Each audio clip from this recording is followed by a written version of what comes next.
Warning, cheaters may contain adult themes and strong language. I think it's fair to say that if a show starts out with a warning disclaimer, you're in for a good time.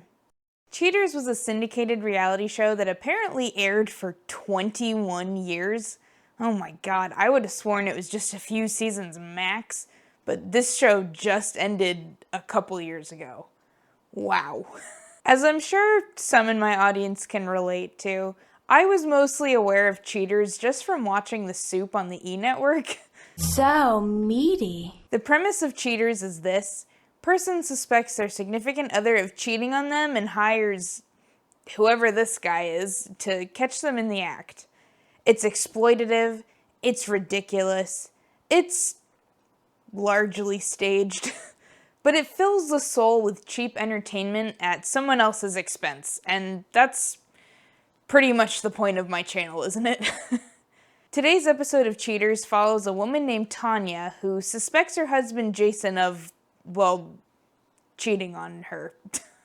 She's noticed that he's become very distant with her and he's started staying late at work, which, if my scrollings through Reddit have not led me wrong, is the oldest trick in the book.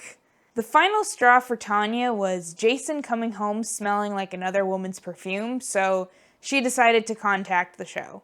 She says that if her husband is caught cheating on her, she's not going to give him another chance. As my hero Lucille Bluth once said, good for her. Before we dive in any deeper, I just want to say that I have no faith in any of these reality shows I watch with you guys. I've heard so many stories about how fake these kinds of shows are, and it's only getting easier and easier for me to tell. I try really hard to report, for lack of a better word, on these as if what's happening is God's honest truth, and sometimes I fail. But this show, this one might just break something inside of me. So much happens in this one little episode that just screams executive meddling to me, to the point where I can't really take it seriously. The only thing that gives me a little pause to think that it could be true is poor Tanya. She just seems so haunted by her husband's behavior that I'm inclined to believe she's actually going through this. Either that or she's just a great actress and I'm a sap. Hold on, I just got an email from a prince who needs my help. But you know what you can trust?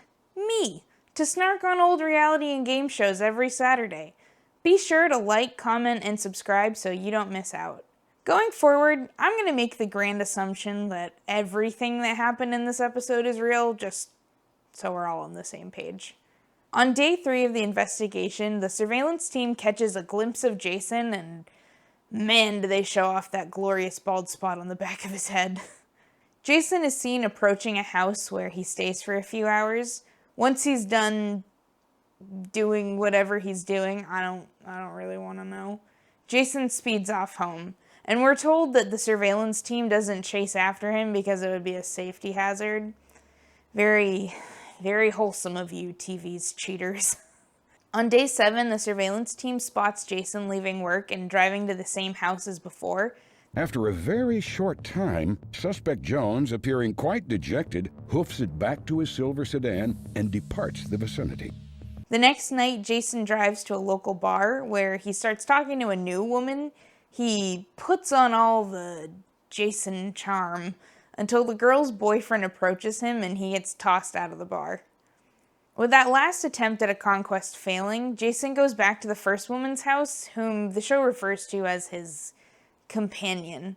Lucky for him, his companion ends up going out to a bar with him, and then they go back to her house. Jason ends his night with her with a little window perving, gross, then calls his wife and blatantly lies to her about what he's been up to. When are you gonna come home? Well, actually, me and Katie are gonna have a couple of beers, and we might get off, so it might be a while. Now that the investigation is complete, our host, Joey Greco, starts earning his paycheck. He meets with Tanya in a parking lot in the middle of the night and lets her know what's going on. For some reason, he shows her the footage on a digital camera, and I just had to roll my eyes. Like, I can't imagine that the budget of Cheaters was all that high, but could they not have given her a bigger screen to look at? Tanya is horrified watching the footage. She tells Joey Greco that Jason told her he was helping his sick mother, but Joey's got the inside scoop. He's not at his mom's. He's with this woman at a restaurant right around the corner. Tanya, Joey Greco, and the film crew hide as they wait for Jason and his companion to leave the restaurant. When they turn the corner, Tanya immediately goes for the pepper spray. Jason dips and starts running off, so Tanya chases him in her denim capris and high heels. You gotta love early 2000s fashion. Joey Greco half-heartedly confiscates the pepper spray from Tanya. Let me have that. But you just know that he and the other producers kinda loved that she used it. I can only imagine that most of the show's budget was spent on legal fees. After losing her pepper spray, Tanya decides to kick it old school and just smack Jason a few times. Don't get me wrong, I in no way advocate for or condone physical violence like this.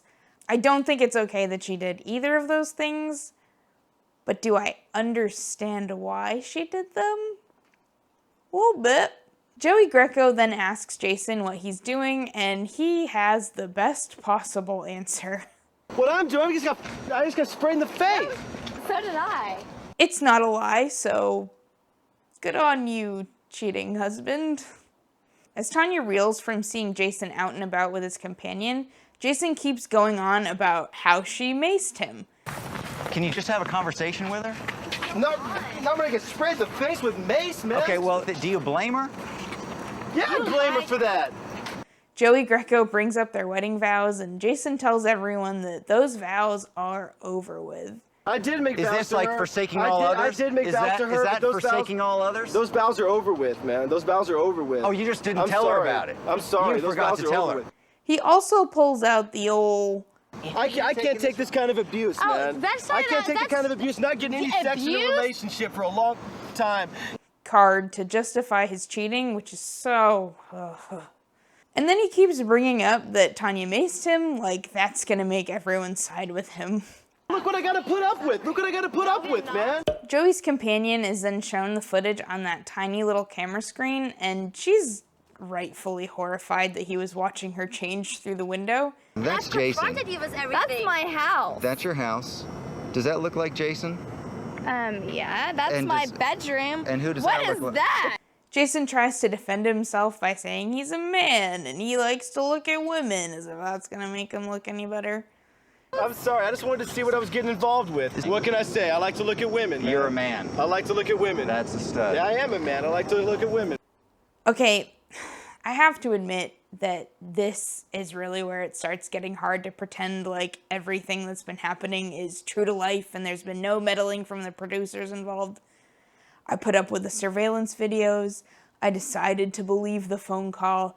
I kept my mouth shut while Jason just kept repeating the same thing over and over and over and over again. I just got sprayed in the... Not when I get sprayed in the face with mace, man. Okay, If your wife sprayed you with mace, probably if can't your even wife get sprayed out you with anymore. mace, what would you do, You know, man? I wouldn't be If out. your wife sprayed I you with wouldn't mace, be out what at would you do? bars. I don't know if I can keep doing it. But if, for some reason, any of this is real, Jason is a criminal and he needs to be stopped. Gross. But you can't. know But what? you can't deal with your responsibilities. With that? No, not with that. With your What is wife. wrong with Start you? treating her. What's wrong You with can me? disrespect her behind her back. At least give her a little bit of respect when you're face to face. She came with up her. here and sprayed my face, did man. definitely- Whose side are you on, Joey Greco? Jason ends up going off with his companion, and Tanya is shepherded back to the TV crew's car. She tells Joey that she's deeply hurt, but she's relieved to finally know the truth so she can move on with her life. In the show's epilogue, we're told that Tanya wants to divorce Jason, then go back to Germany to be with her family and maybe rekindle a romance with an old flame. Again, good for her. Meanwhile, Jason apparently went off on a rant citing their cultural differences as the reason he cheated. He basically says that, Women of German descent are quite a handful, and he's not prepared to endure the rigors of a strong-willed female. He claims he wants a partner who will not question his authority when it comes to decision making, and believes that females should be attentive to their role in a marriage.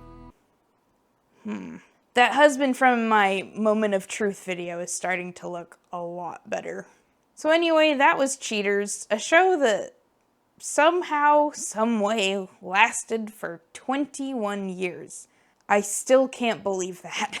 If you're craving more TV snark, then you can keep watching my videos. If you're new here, I cover old reality shows and sometimes game shows. I've done Super Nanny, I've done Dating in the Dark, and I've even done a little Fear Factor if that's more your jam. If you have any suggestions, make sure you leave them in the comments below and maybe I'll cover them in a future video. Thank you so much for watching with me, and join me next time when I watch something else.